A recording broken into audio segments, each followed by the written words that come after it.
Romans chapter 11. Romans chapter 11 is where we are in our verse-by-verse, chapter-by-chapter study of God's Word.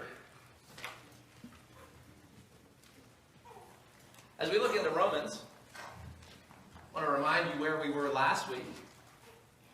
The passage there at the beginning of Romans chapter 11 answers the question as to whether or not God has rejected His people. And of course, the answer to that is definitely not.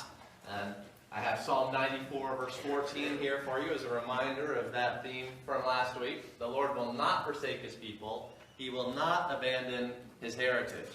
This is good news not only for Israel, but also good news for us, where we have been incorporated into God's covenants of promise. We've become God's people as well through our connection with Jesus Christ, the true Israelite. Now, as we consider this morning, we're going to be looking at verses 13 to 24 in Romans chapter 11. And I've got a selection of a few verses here that are going to introduce the theme of this text, or at least one of the big ideas that I hope for us to draw out from God's Word this morning. And that is on the subject of humility.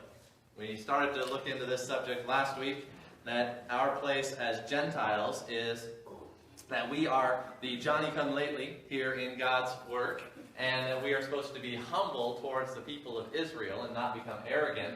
And this spiritual humility is something that we not only exercise towards the people of Israel, but it's something that is essential to Christian character in all aspects and in our relationship with everyone that we meet. And here Peter reminds us of that humility in 1 Peter chapter 5, verse 5, when he wrote that we are to clothe ourselves with humility towards one another. In the church, if we have this mindset,